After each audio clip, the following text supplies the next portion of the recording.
Bem-vindos ao episódio número 9 do Degustabu Podcast. Meu nome é Guilherme e hoje vamos degustar o Azul. Hypar o jogo do Deni Garcia, O Vale dos Moinhos, além da notícia da semana. Degustação da semana.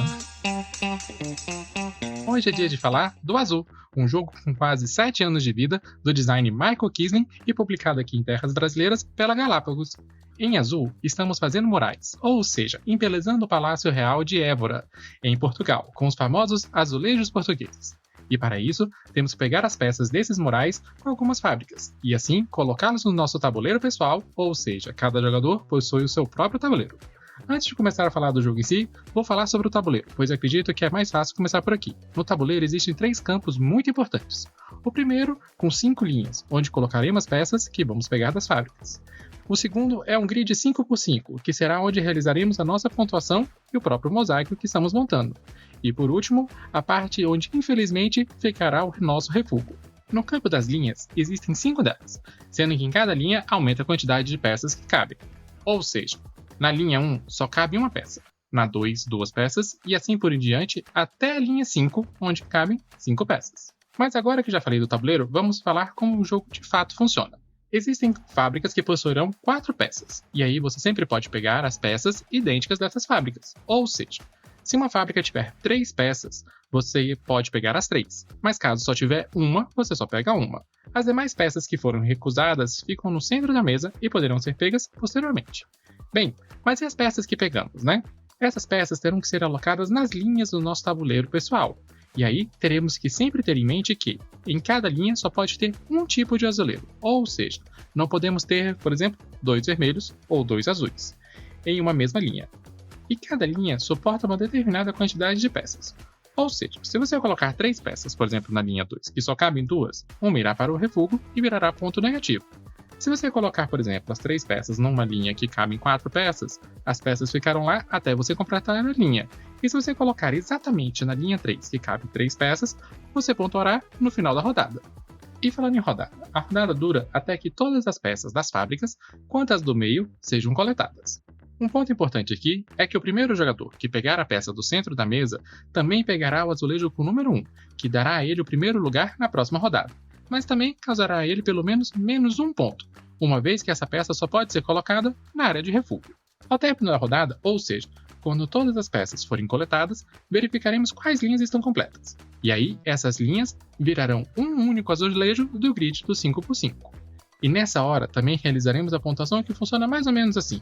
Se você colocar um azulejo sozinho, ele vale 1 ponto. Mas se você colocar um azulejo do lado de outro azulejo, ele valerá 2 pontos. Se você colocar o azulejo em uma linha ou uma coluna com mais de 2 azulejos, ele valerá 3 pontos. Ou seja, toda vez que você der continuidade a uma linha ou uma coluna e colocar uma nova peça, a pontuação referente a essa nova peça será o tamanho daquela linha ou da coluna. Além disso, existem 3 pontuações extras que são: ao completar uma linha, 2 pontos, ao completar uma coluna, 7 pontos e 10 pontos para cada cor que tiver os 5 azulejos na parede. E aí, ao final do jogo, ou seja, quando não houver mais peças para distribuir entre as fábricas, o jogo se encerra e o jogador com a maior quantidade de pontos ganha o jogo. Bem, quando o Azul saiu em 2017, eu vou ser bem sincero que perdi a hype dele totalmente, e não tinha jogado até uma semana atrás. E quando eu joguei, eu curti horrores, e desde então tenho jogado sempre que possível. Nossa, e que jogo simples e divertido! Você simplesmente precisa coletar as peças das fábricas ou do meio da mesa, colocar no seu tabuleiro e realizar a pontuação. Bem, isso seria muito fácil se você jogasse sozinho, o que não é o caso.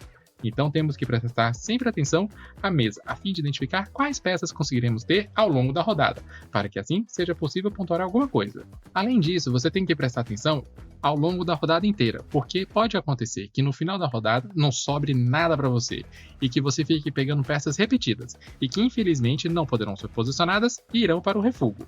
E assim você vai fazer uma pontuação somente negativa. E aí tem aquela dúvida: é interessante pegar o primeiro jogador mesmo levando uma pontuação negativa?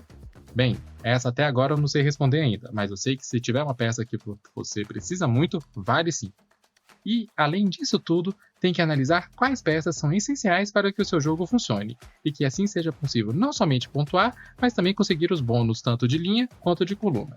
Então, fazendo uma breve conclusão, que jogão é o Azul. Sério, que pena que não conhecia ele antes, mas que bom que tive a oportunidade de conhecer e consegui jogar algumas vezes. Apesar de ter jogado algumas vezes, posso dizer que não sou nada bom nesse jogo, e que meu recorde de vitórias é bem negativo. Mas não tem problema nenhum, pois todas as vezes eu me diverti muito, principalmente pela simplicidade e pela estratégia que é necessária para tentar pontuar ao final de cada rodada. Além disso, é um jogo incrível para apresentar a novatos. Então, se você está começando ou se você quer começar a apresentar algum jogo para alguém, pode começar pelo Azul. E tenho certeza que tanto você quanto a pessoa que você convidou irão curtir horrores esse jogo. A hype da semana. A hype dessa semana vai para o Vale dos Moinhos, um jogo que está para ser lançado agora em 2024 e que tem um design relativamente novo, o Dani Garcia. Mas se você já joga há algum tempo, deve se recordar desse nome com certeza, pois ele é o mesmo designer de jogo que fez muito barulho no ano passado, o Barcelona. Mas enfim, voltando ao Vale dos Moinhos. Pelo que pude ver até aqui, ele é um jogo que vai retratar a Rota de Bloemen, onde nós assumiremos o papel de agricultores e empreendedores de tulipas na Holanda. E o que me chamou a atenção no Vale dos Moinhos primeiro foi o tema. Sim, o tema. Estamos plantando e colhendo tulipas, e tentando fazer dinheiro com isso. Mas também o fato de cada jogador ter o seu tabuleiro pessoal, com uma engrenagem. E por que a engrenagem me chama tanta atenção? Porque existem 2 jogos que trabalham com elas de uma forma que eu gosto bastante. Um é o Tzolk'in, que trabalha com um sistema de engrenagens interligadas que é fantástico. E o outro é o Barrage, que tem apenas uma rodana, mas podemos atualizar ela e assim melhorar as nossas ações. E em Vale do Moinho temos ambas. Temos as rodanas interligadas, que serão onde ativaremos as nossas ações e ainda ao longo do jogo poderemos melhorá-las. É como se fosse um Tzolk'in e um Barrage juntos. Mas ok, termina aqui a comparação, tá? Enfim, com esse sistema de rodanas interligadas e com a possibilidade de fazer upgrade das nossas ações, que poderemos ter a oportunidade de comprar campos, plantar as tulipas, vendê-las, e tem uma parte que achei bem interessante, de utilizar os moinhos para controlar a água, afinal de contas, essa região da Holanda está abaixo do nível do mar.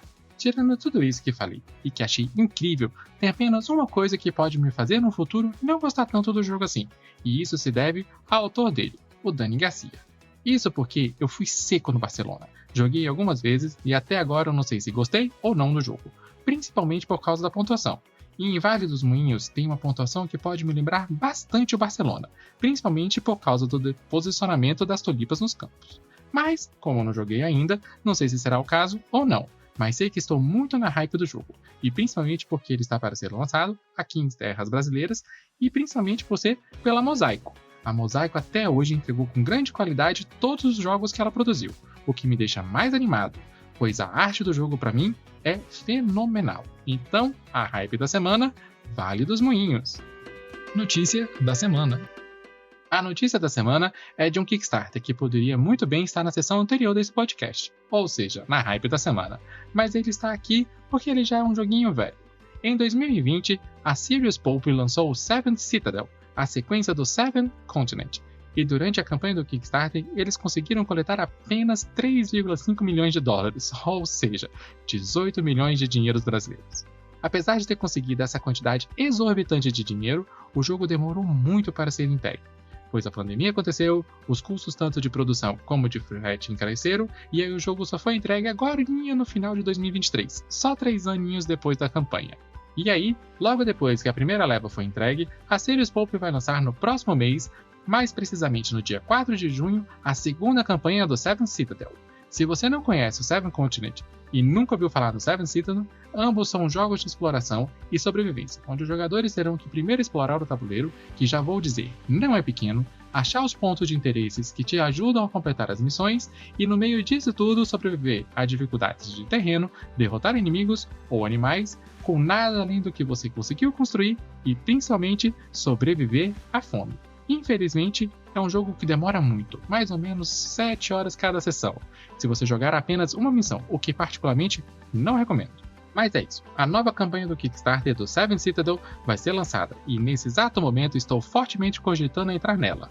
E não sei se eu vou querer ou não entrar nessa enrascada, mas até agora estou querendo muito, ainda mais porque nesse mês faço aniversário e posso me dar um presente para o futuro. E assim, com essa dúvida cruel que compartilharei com vocês em algum lugar no futuro, encerro aqui o episódio número 9 do Degustabor Podcast. Se você gostou desse episódio, faça um review positivo no seu agrupador de podcasts favorito para que mais pessoas também possam encontrar o Degustabor. Além disso, curta o nosso Instagram do Degustabor no @Degustabor. E até a próxima!